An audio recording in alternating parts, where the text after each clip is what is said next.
Mi abuela me legó su refugio de montaña. Mi padre, quien me desheredó a los 18, apareció sonriendo, listo para nuestro negocio familiar. Pero cuando el juez leyó la cláusula final, su sonrisa y la de todos en la sala se borró por completo. Me llamo Emily Harper, y a los 28 años, pensé que por fin había construido una vida que no tenía nada que ver con el hombre que me echó de casa con una maleta y una bolsa de basura cuando tenía 18 años. Pero el día que entré a esa lectura del testamento, él ya estaba allí, sentado a la mesa pulida como si todavía fuera el dueño del mundo, sonriéndome como si nada hubiera pasado. Esto es bueno, pequeña, dijo suavemente, lo suficientemente alto para que solo yo lo oyera. El albergue de la abuela vale al menos 1,36 millones. Lo convertiremos en un verdadero negocio familiar juntos. La palabra juntos me golpeó más fuerte que cualquier bofetada que me hubiera dado.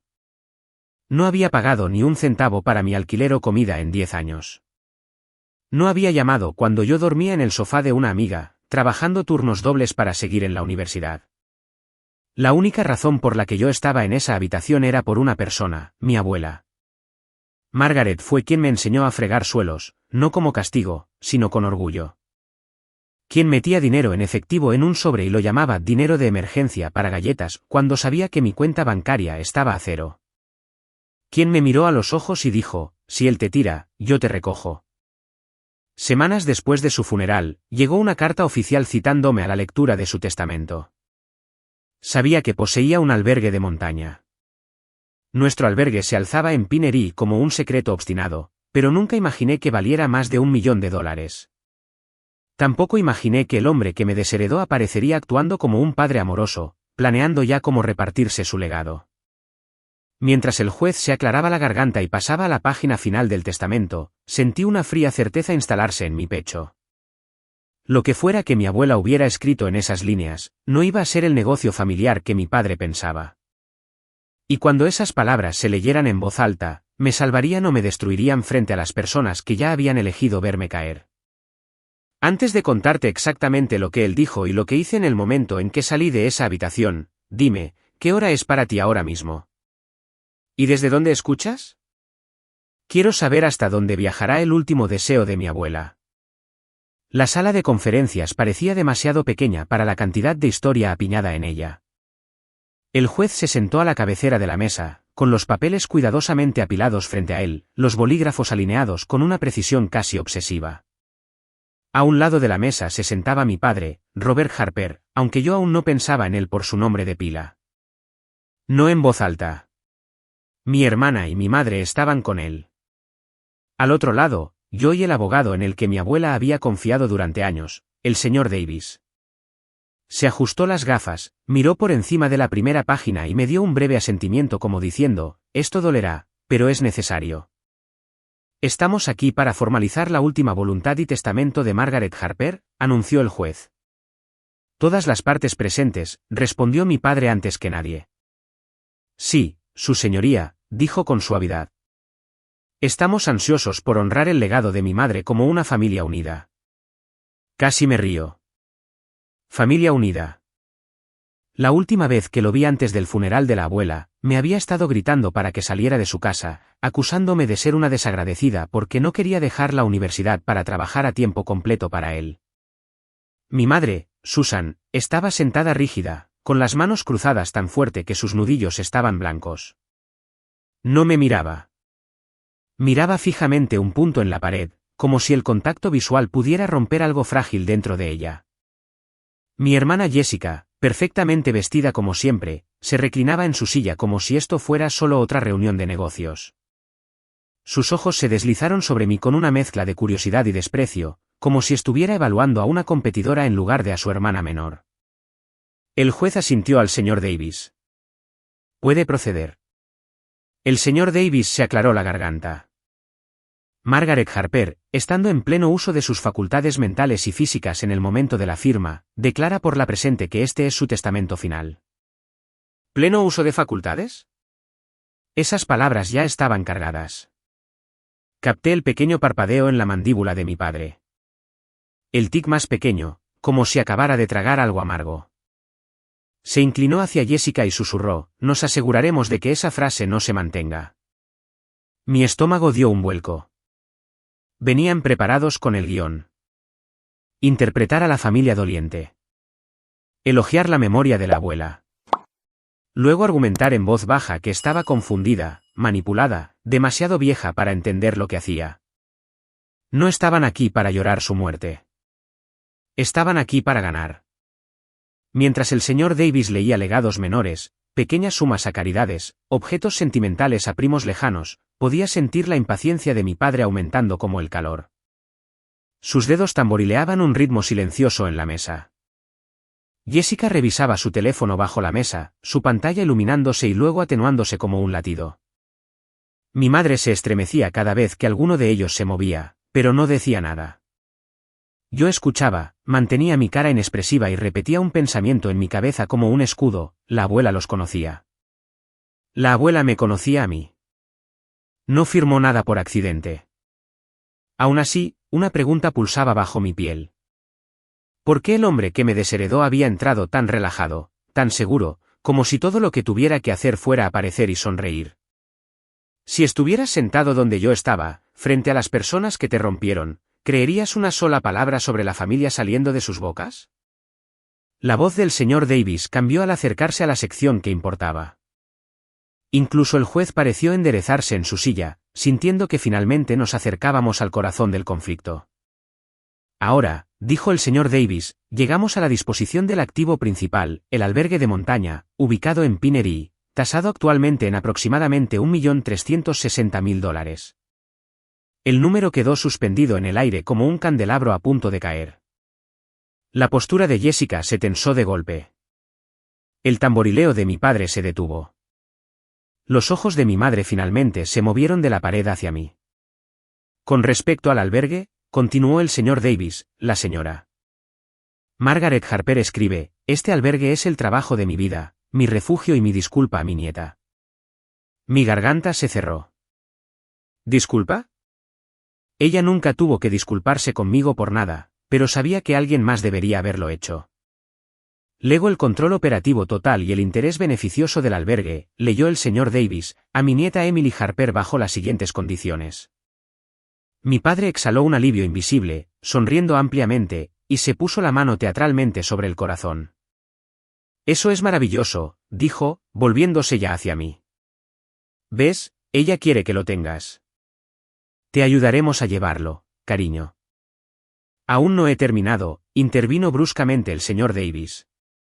El juez levantó una mano pidiendo silencio.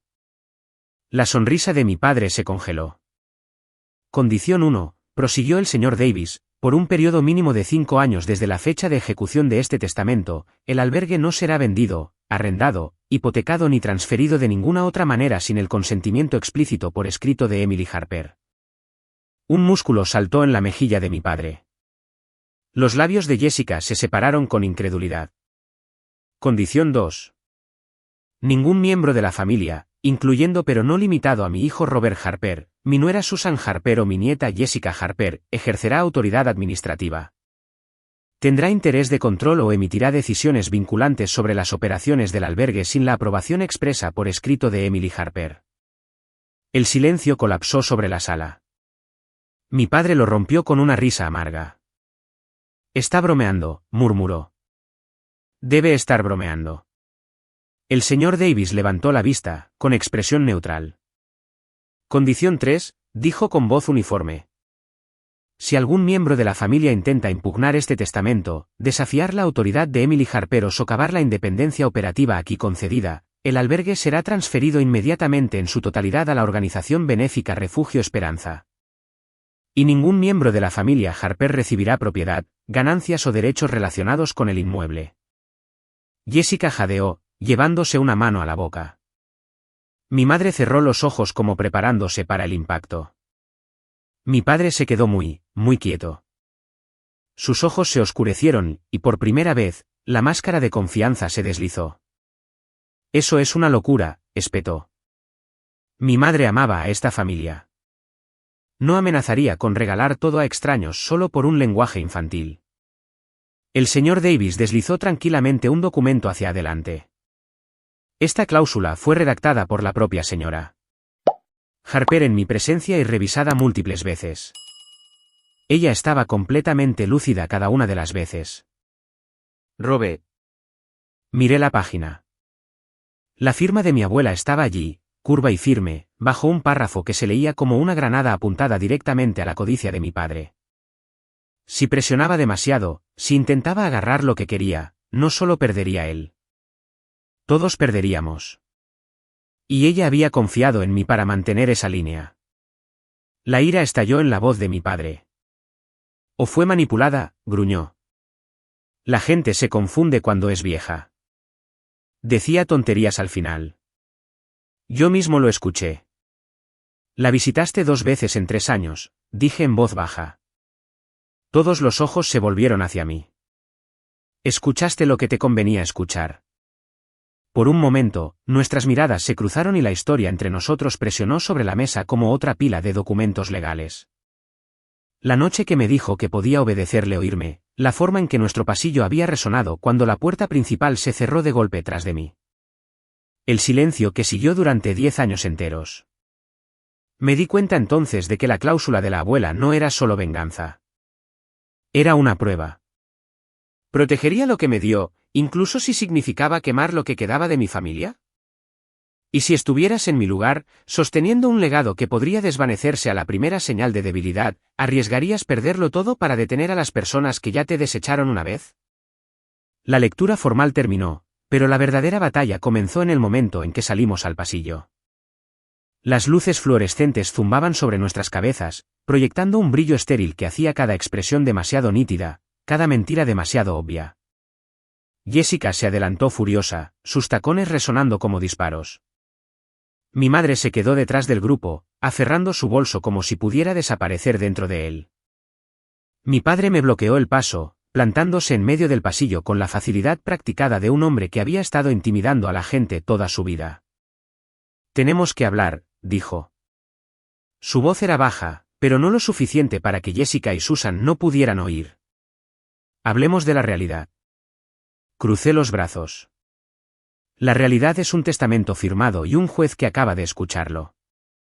Su sonrisa era tensa, labios estirados sin calidez. La realidad es que no tienes idea de cómo dirigir una propiedad multimillonaria. Nunca has gestionado personal, marketing, reservas, mantenimiento. Eres una niña sentimental con un complejo de culpa. Te ahogarás en la responsabilidad. Menos mal que aprendí a nadar cuando me echaste, respondí. Sus ojos destellaron. No empieces con ese drama. Eras rebelde. Te negaste a trabajar en el negocio. Elegiste irte. Recordé la forma en que se había parado sobre mí en la puerta hace 10 años, gritando que podía llevar mi actitud a otro lado y ver hasta dónde llegaba ese título universitario, cuando me estuviera muriendo de hambre. Gracioso como, en su versión, yo simplemente había elegido irme. Me desheredaste, dije con firmeza. Me dijiste que ya no era tu hija. Su mandíbula se tensó. Palabras dichas con ira, murmuró. ¿Sabes cómo son las peleas familiares, pero esto? Señaló hacia la sala de conferencias. Esto es riqueza generacional, Emily. Más grande que viejas discusiones. Tu abuela quería que todos nos beneficiáramos. Estaba confundida, manipulada. Lo que sea. Podemos arreglar esto. Trabajamos juntos. Ajustamos algunas cosas. Te hacemos la cara pública y todos ganan. ¿Todos?, pregunté. ¿O solo tú? Jessica se giró hacia nosotros, con los ojos echando chispas. Esto no es complicado, espetó. Firmas unos papeles, le das a papá y a mi voz igualitaria, y convertimos el albergue en un resort de lujo. Ya tenemos gente interesada, inversores. ¿Crees que tus pequeños recuerdos con la abuela valen más que eso? Esos recuerdos construyeron el albergue, le repliqué. Mientras ustedes dos ignoraban sus llamadas, yo aprendía cada tabla del suelo que crujía, cada historia de los huéspedes. Ella no me dejó un cajero automático. Me dejó un hogar. Mi padre se acercó más, bajando la voz aún más. Escucha con atención, Emily. Si intentas hacer esto sola, fracasarás. Las reservas se secarán. El mantenimiento te llevará a la bancarrota. Y cuando finalmente vuelvas arrastrándote, será demasiado tarde. Habrás perdido tu oportunidad de ser parte de esta familia de nuevo. ¿Es eso realmente lo que quieres? Por un segundo, el viejo miedo intentó arrastrarse de nuevo a mis huesos. El miedo a estar sola, a no tener una red de seguridad, a las noches contando los últimos billetes en mi cartera. Pero entonces recordé quién me había mantenido viva realmente. No fue el hombre frente a mí. Fue la mujer cuya firma me protegía ahora de él. Ya perdí a esta familia, dije. El día que me echaste, tomaste esa decisión por los dos. La abuela me dio una segunda oportunidad no para volver arrastrándome, sino para construir algo que finalmente sea mío. Su rostro se endureció. El encanto se evaporó, reemplazado por pura ira. Estás cometiendo un error que no puedes arreglar, Siseo. ¿Crees que una cláusula de caridad me asusta? ¿Crees que no lucharé? Creo, respondí, que eso es exactamente con lo que ella contaba. Por un instante, nos quedamos en un punto muerto. Su amenaza, mi desafío, el sollozo silencioso de mi madre detrás de él, el bufido impaciente de Jessica. Luego se inclinó casi nariz con nariz. Si conviertes esto en una guerra, dijo, no llores cuando lo pierdas todo. No solo el albergue. Tu reputación, tu futuro, todo. Se alejó caminando, Jessica a su lado, sus siluetas retrocediendo por el pasillo como una advertencia. Mi madre se quedó atrás, con los ojos húmedos y los labios temblando, pero cuando abrió la boca, no salieron palabras. Solo me dio una mirada rota y lo siguió. Me quedé allí sola, con el pulso martilleando en mis oídos, el eco de la amenaza de mi padre repitiéndose en mi cabeza. ¿Llamarías a eso una advertencia de un padre o una declaración de guerra de un hombre que no soportaba perder el control? Conduje hasta Pinery esa tarde con mi coche lleno de cajas y mi mente llena de desafío. El albergue surgió de entre los árboles al tomar la última curva, familiar y salvaje al mismo tiempo. El revestimiento de madera que la abuela había insistido en mantener cada primavera estaba desgastado pero fuerte, como ella. El porche delantero se hundía ligeramente, pero la vista del valle se extendía de una manera que hacía que tus problemas parecieran pequeños. Respiré hondo y abrí la puerta con la llave que ahora era legalmente mía. El aire adentro olía a limpiador de pino y café viejo. Debería haberse sentido como una carga. En cambio, se sintió como una respuesta. No empecé con hojas de cálculo ni previsiones de beneficios. Empecé con un tablero de corcho. Puse fotos, familias riendo alrededor de la hoguera, niños corriendo por el césped, parejas viendo puestas de sol desde el balcón. En tarjetas blancas, escribí palabras que la abuela había dicho, la gente no viene aquí por la perfección. Vienen aquí para recordar que siguen vivos. Luego esbocé planes, fines de semana temáticos para familias, retiros corporativos centrados en la reconexión, paquetes de temporada baja para mantener el albergue ocupado todo el año. La venganza no iba a ser yo gritándole a mi padre. La venganza serían habitaciones completamente reservadas y una lista de espera. Así que esta es la sala de guerra, dijo Mike cuando entró. Había sido mi amigo desde la universidad, el que una vez pagó mi factura de teléfono con su propio dinero para la comida porque estaba cansado de que mi número fuera desconectado cada 2 por 3. Se apoyó en el marco de la puerta, observando el tablero cubierto de fotos, mapas y planes. Es muy tú. Caos organizado con citas inspiradoras pasivo-agresivas. Me reí por primera vez ese día. La abuela me dejó el albergue, le dije, y una cláusula nuclear que lo envía a la caridad si alguien lo impugna. Mi padre ya está vibrando de rabia. Viene a por mí. Solo que no sé cuándo. Entonces hacemos este lugar tan sólido, dijo Mike, que cuando venga, se estrelle de cabeza contra un muro hecho de calendarios llenos y reseñas brillantes. Nos pusimos a trabajar. Contratamos contratistas locales para arreglar el techo, actualizar la fontanería y refrescar las habitaciones sin borrar su carácter. Convertí un almacén en una pequeña biblioteca con juegos de mesa y libros para niños. Mike ayudó a configurar un sitio web básico, luego me convenció de filmar un vídeo tembloroso con mi teléfono hablando sobre el albergue de la abuela y lo que quería crear en su honor. En semanas, llegaron las primeras reservas. Una pareja celebrando su aniversario, una reunión familiar, un grupo de viejos amigos escapando de la ciudad. Los huéspedes dejaban notas en el libro de visitas sobre lo tranquilos que se sentían, como el lugar les recordaba a su infancia. Cada buena reseña se sentía como otro ladrillo en el muro entre mi padre y lo que él quería. Por supuesto, él no se quedó quieto. Empezaron a circular rumores en el pueblo de que yo estaba superada por la situación, que el albergue era inseguro, que la abuela estaba confundida cuando cambió su testamento. Escuché a alguien en el supermercado decir, Robert solo intenta proteger lo que es legítimamente suyo. Esa chica apenas sabe dirigir su propia vida. Fingí no oír, pero más tarde esa noche, me golpeó como un puñetazo retardado.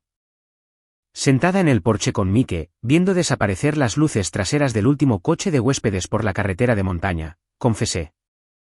¿Y si tiene razón? ¿Y si estrello este lugar contra el suelo y demuestro que tenía razón sobre mí? Mike no apartó la vista del horizonte. Te desheredó porque no quisiste ser su empleada, dijo.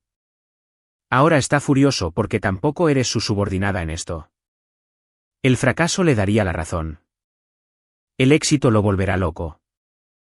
¿Qué prefieres? Pensé en la cara de mi padre cuando escuchó la cláusula de caridad, la forma en que su confianza se resquebrajó. Pensé en la firma de la abuela bajo esas condiciones imposibles. El éxito, dije. Bien, respondió Mike. Entonces, cada vez que tengas la tentación de dudar de ti misma, hazte una pregunta. ¿Vas a dejar que el hombre que te echó decida de que eres capaz? El éxito llegó lenta pero innegablemente. En unos pocos meses, las reservas de fin de semana estaban llenas.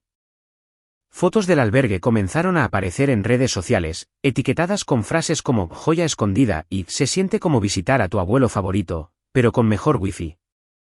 Debería haber podido relajarme. En cambio, la tensión simplemente cambió de forma. Una tarde, estaba en la oficina revisando facturas cuando mi teléfono vibró con un número desconocido. ¿Señorita Harper? Preguntó una voz nítida. Soy el abogado Collins, representando a Robert y Jessica Harper. No necesité sentarme para saber que debía hacerlo. Continúe, dije. Su padre y su hermana tienen serias preocupaciones sobre las circunstancias bajo las cuales se ejecutó el testamento de su abuela, continuó. Creen que fue indebidamente influenciada y que su capacidad mental estaba comprometida. Apenas estaban cerca, respondí. ¿Cómo sabrían su estado mental? Por eso precisamente pretendemos llevarlo ante el tribunal, dijo. Estamos presentando una petición para impugnar el testamento y solicitar una audiencia de emergencia con respecto al albergue.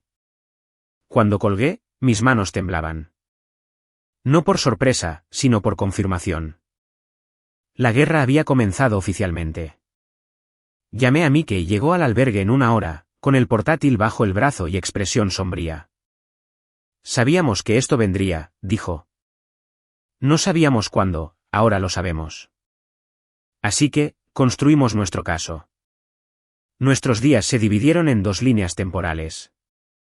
En una, yo era la dueña del albergue, dando la bienvenida a los huéspedes, arreglando lámparas rotas, probando nuevas ideas de menú, riendo con los niños en el patio. En la otra, era una estratega, peinando los registros médicos de la abuela, recopilando declaraciones escritas de su médico, rastreando a huéspedes de toda la vida que habían pasado tiempo con ella en su último año. El señor Davis nos ayudó a reunir todo. Margaret anticipó esto, dijo durante una reunión nocturna en su oficina. Por eso insistió en grabar en vídeo el día que firmó la versión final del testamento. En la pantalla, apareció mi abuela. Pelo más fino, mejillas más hundidas de lo que recordaba, pero ojos agudos y divertidos. Si mi hijo alguna vez intenta decir que no sabía lo que hacía, le dijo a la cámara, diles que he sabido exactamente lo que él hace desde que tenía 16 años y aprendió a mentir con la cara seria. Me reí entre lágrimas mientras miraba. Allí estaba ella, denunciando sus tácticas desde el más allá. Mientras tanto, en el pueblo, mi padre interpretaba una versión diferente de los hechos. Llevaba a mi madre y a mi hermana a reuniones comunitarias, eventos de la iglesia, reuniones de negocios, diciendo a cualquiera que quisiera escuchar que estaba desconsolado por cómo habían salido las cosas. Mamá estaba confundida, decía, sacudiendo la cabeza con tristeza. Nos amaba a todos, pero de alguna manera ese abogado torció sus palabras. Ahora Emily está siendo utilizada. Solo queremos traer el albergue de vuelta a la familia, donde pertenece. Algunas personas le creían, otras no. Podía ver la división en la forma en que los vecinos me saludaban. Algunos calurosamente, otros con sonrisas tensas y conversaciones susurradas en cuanto pasaba. El costo emocional era pesado. Había noches que yacía despierta en una de las habitaciones de huéspedes, mirando al techo, imaginando cada posible resultado. El albergue siéndome arrebatado, mi padre celebrando una victoria legal. El legado de la abuela reducido a un activo comercial en una hoja de cálculo. Una noche, cerca de la medianoche, bajé a la cocina y encontré a mi madre sentada a la mesa en la oscuridad. Se sobresaltó cuando encendí la luz. No podía dormir, dijo en voz baja. Robert está muy decidido. Me he dado cuenta, dije. Parecía más vieja de lo que recordaba, con líneas talladas profundamente alrededor de sus ojos. Ha pedido dinero prestado, admitió, con la voz apenas por encima de un susurro. Prometió a los inversores que una vez corregido el testamento, el albergue sería la garantía para un nuevo proyecto. Si pierde este caso. No terminó la frase. Entendí de todos modos. Si perdía, no sería solo orgullo, sería la ruina financiera. Por un momento, la culpa atravesó mi ira. Luego recordé todas las veces que ella lo había visto aplastarme y no dijo nada. Él eligió esto, dije. Eligió apostar por tomar lo que la abuela no quería que tuviera. Me miró con una mezcla de tristeza y algo parecido a la envidia. Suenas como ella, dijo. Ella nunca retrocedía tampoco. Me serví un poco de agua y me apoyé en la encimera. Mamá, pregunté, ¿crees que ella sabía lo que hacía cuando escribió ese testamento? Mi madre miró fijamente la mesa durante mucho tiempo. Luego, lentamente, asintió. Sí, susurró. Sabía exactamente lo que hacía. ¿Dirías eso bajo juramento? Pregunté. Ella se estremeció. Yo. No lo sé. Se levantó abruptamente, agarró su abrigo y se fue sin decir otra palabra. Al cerrarse la puerta, me di cuenta de algo. Esto no se trataba solo de hechos. Se trataba de quién tenía el coraje de decirlos en voz alta. Cuando has vivido toda tu vida bajo el control de otra persona, ¿cuán fácil sería finalmente decir la verdad, sabiendo que podría ayudar a romperlos? El día de la audiencia de emergencia amaneció gris y frío, como si el cielo supiera lo que venía.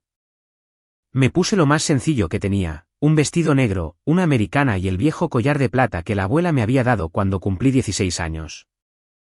Mike me llevó al tribunal, sus manos firmes en el volante.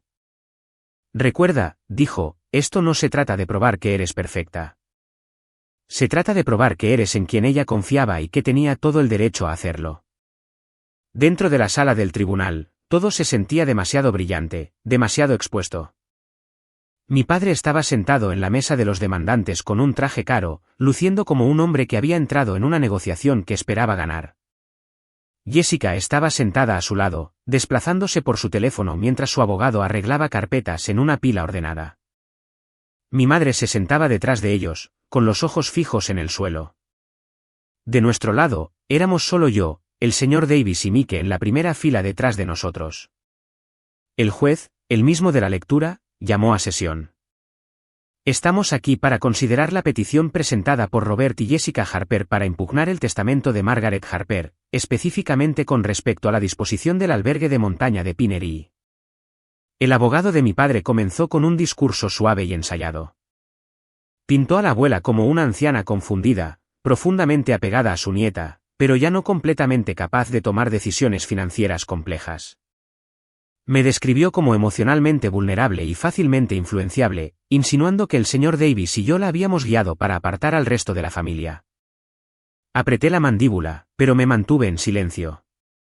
Cuando llamó a mi padre al estrado, Robert ofreció una actuación digna de un premio. Habló de trabajar día y noche para mantener a la familia, de su angustia cuando me distancié, de su conmoción al descubrir que su madre había sido puesta en su contra en sus últimos días. Incluso se secó los ojos con un pañuelo. Si no lo hubiera conocido, podría haberle creído. El turno del señor Davis fue más tranquilo, menos dramático. Presentó fechas, documentos, evaluaciones médicas que mostraban la claridad mental de la abuela, correos electrónicos donde ella había expuesto sus intenciones para el albergue mucho antes de que su salud declinara. Luego me miró. Llamamos a Emily Harper al estrado. Mis piernas se sentían pesadas mientras caminaba, pero tan pronto como me senté y puse mi mano sobre la Biblia, algo se estabilizó dentro de mí. Dije la verdad. Describí los años que pasé en el albergue con la abuela, las noches que nos sentábamos en el balcón, ella contándome historias sobre cómo había construido el lugar desde la nada. Hablé sobre la forma en que ella hacía una mueca cuando mi padre la presionaba para expandirse agresivamente y asumir deudas que ella no quería. Repetí sus palabras sobre el testamento: si tu padre quiere el albergue, tendrá que quererte a ti primero. Y si no puede hacer eso, no obtiene nada. El abogado de mi padre me interrogó, tratando de pintarme como amargada, vengativa, buscando revancha. ¿No es cierto, preguntó, que tiene una ira no resuelta hacia su padre por desheredarla? Por supuesto que sí, dije con calma. Pero mi ira no escribió el testamento. Mi abuela lo hizo. Y no es posible, presionó, que su abuela, por culpa o confusión, corrigiera en exceso y le diera más autoridad de la que realmente pretendía. No, dije. Es posible que mi padre subestimara lo claramente que ella lo veía a él. Un pequeño murmullo recorrió la sala. El juez golpeó su mazo ligeramente. Orden. Cuando el señor Davis llamó a nuestro testigo final, la confianza de mi padre vaciló visiblemente. La defensa llama a Susan Harper, anunció. Mi madre parecía que se iba a desmayar. Por un momento, pensé que se negaría. Luego, lentamente, se levantó y caminó hacia el estrado. Cada paso un acto de rebelión contra el hombre junto al que había estado durante décadas. Señor Harper, dijo el señor Davis suavemente, usted estuvo presente en muchas conversaciones entre su suegra y la familia. En sus propias palabras, ¿puede decirle al tribunal lo que observó sobre su estado mental cuando discutía su testamento? Las manos de mi madre temblaban en su regazo. Miró a mi padre. Su expresión era una amenaza apenas contenida. Ella me miró a mí. No le supliqué. Solo dejé que viera la pregunta en mis ojos: ¿quién quieres ser hoy? Margaret era terca, comenzó mi madre. Su voz temblaba, pero no se detuvo. Tenía claro lo que quería, incluso cuando a nosotros no nos gustaba. Sabía números, fechas, detalles. Recordaba cosas de hace años. No estaba confundida. El abogado de mi padre se levantó. Objeción, su señoría. Denegada, dijo el juez. Continúe, señora Harper. Mi madre tragó saliva. Me dijo más de una vez que dejaba el albergue a Emily para que lo gestionara. Dijo que Robert nunca lo trataría como nada más que un negocio. Ella no confiaba en él para eso. Las palabras golpearon como un martillo. La cara de mi padre se puso de un rojo intenso. Susan siseó por lo bajo, pero el micrófono lo captó. ¿Qué estás haciendo? Ella se estremeció pero continuó. Margaret no fue manipulada. Dijo que estaba tratando de proteger lo que construyó y creía que Emily lo protegería también. Por primera vez, mi padre pareció genuinamente sorprendido, no por las implicaciones legales, sino porque la mujer que había seguido su liderazgo durante años había salido de su sombra. El resto de la audiencia se movió borrosamente. El vídeo de la abuela hablando a la cámara, el testimonio del médico, los registros financieros que mostraban las recientes inversiones arriesgadas de mi padre basadas en el acceso anticipado al capital del albergue. El señor Davis no solo defendió el testamento. Expuso el motivo de mi padre. Cuando terminaron los argumentos finales, el juez hizo una larga pausa, revisando sus notas. La sala se sentía tan tranquila que podía oír mi propia respiración. Finalmente, habló. La evidencia presentada muestra que Margaret Harper estaba en pleno uso de sus facultades mentales en el momento en que ejecutó su testamento. Dijo. Sus intenciones son claras, consistentes y corroboradas por múltiples testigos y documentación. Los hombros de mi padre se tensaron. Su abogado miraba al frente. Por lo tanto, continuó el juez, la petición para impugnar el testamento es denegada. El testamento se mantiene tal como está escrito. El control operativo del albergue permanece con Emily Harper bajo las condiciones especificadas. El alivio se estrelló sobre mí como una ola. Casi no escuché la siguiente parte. Además, dada la naturaleza frívola y egoísta del desafío, y los claros motivos financieros detrás de él, los costos judiciales y los honorarios de los abogados serán pagados por los demandantes, Robert y Jessica Harper. Siguió un silencio atónito. La boca de mi padre se abrió y cerró, pero no salió ningún sonido. Jessica se volvió hacia él horrorizada. Papá, susurró. No tenemos esa clase de... Se detuvo cuando vio mi expresión. No regocijada, no engreída, simplemente terminada. Más tarde, sabría el alcance total de ello.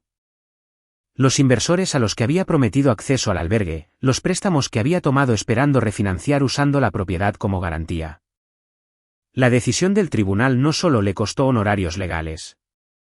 Activó cláusulas en sus acuerdos. En meses, vendió activos de los que se había jactado durante años.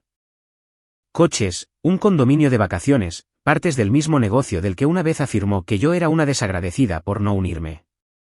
Al final, no fui yo quien destruyó su legado. Fue su propia codicia, rebotando con intereses. Fuera del juzgado, mi madre se me acercó lentamente. Lo siento, dijo, por muchas cosas. Asentí. Gracias por decir la verdad, respondí. Eso era tuyo para darlo, no mío para exigirlo. Ella asintió, con los ojos húmedos. Y por una vez, no siguió a mi padre. Se alejó caminando sola. Mike se acercó a mi lado, sonriendo. Bueno, dijo, acabas de ver el karma funcionar en tiempo real. Miré hacia el cielo gris, sentí el aire frío llenar mis pulmones y pensé en la abuela. No, dije en voz baja. Vi ganar la fe de mi abuela en mí. Meses después, el albergue estaba más ocupado que nunca. Las familias iban y venían, las risas resonaban en los pasillos, justo como ella había querido. A veces, cuando estaba en el balcón al atardecer, la imaginaba a mi lado, de brazos cruzados, con los ojos brillando. Lo hiciste, murmuré. Te aseguraste de que no pudiera convertirme en garantía. La venganza no había sido gritos dramáticos ni algún derribo cinematográfico. Había sido más lenta, más afilada. Éxito que él no podía controlar, verdad que no podía reescribir, consecuencias que no podía esquivar. Pero mientras veía a los niños perseguirse por el césped y a las parejas tomarse de la mano junto al fuego, surgió otra pregunta, más tranquila, más complicada. Cuando la justicia finalmente aterriza y la persona que te lastimó paga un precio que eligió arriesgar, ¿qué haces con la parte de ti que todavía desea que simplemente hubieran elegido ser mejores?